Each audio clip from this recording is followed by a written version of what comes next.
The market's been expecting a hike in U.S. interest rates for some time, and that has acted to ease the recent rise in the value of the renminbi.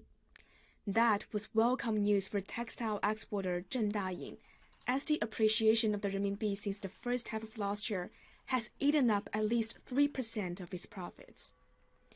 Today, however, the yuan saw another hike, reaching 6.34 per dollar. Mr. Zheng was quick to notice. There is a time gap between the conclusion of our deals and the actual currency settlement, at least 4 months, sometimes as long as a year. And if the yuan appreciates during that period, it has a large impact. Sometimes we raise our prices, but that reduces the competitiveness of our products. And it's not just the renminbi's appreciation that is affecting his businesses.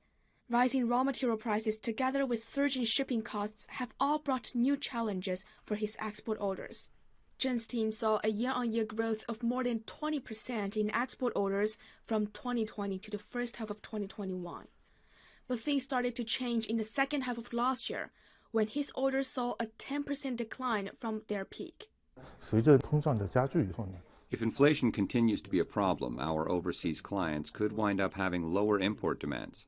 In the second half of 2021, we had already felt some fall in their demand, as some factories in Southeast Asia resumed production, and some orders went back to them.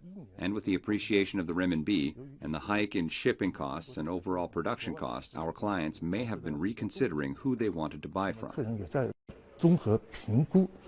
One impact of the Fed's move to raise interest rates could well be a reduction in commodity prices, because it would tend to ease inflation.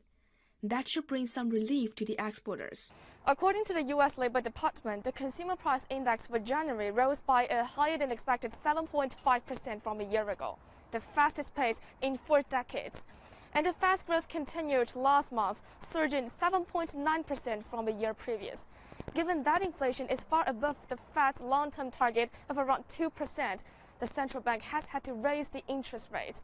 But experts warn that the inflation may not ease that fast, and the Fed may have to take more aggressive measures. The Fed is likely to aggressively raise the interest rate in the next 9 months, a move to ease the inflation in its best effort.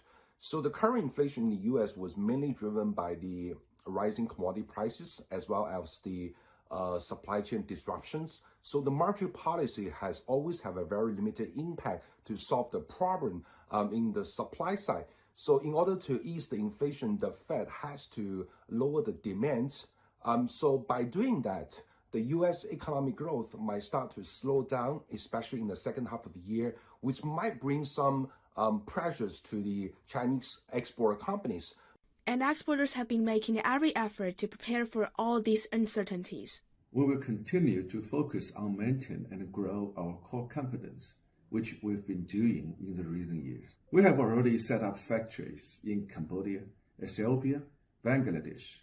So in the long run, the advantage of the stability of Chinese supply chain will continue to strongly support its exporting business.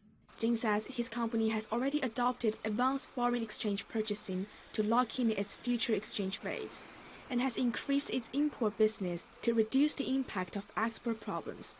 Last year, China's foreign trade moved up another notch and for the first time exceeded $6 trillion, with exports and imports both rising more than 21%.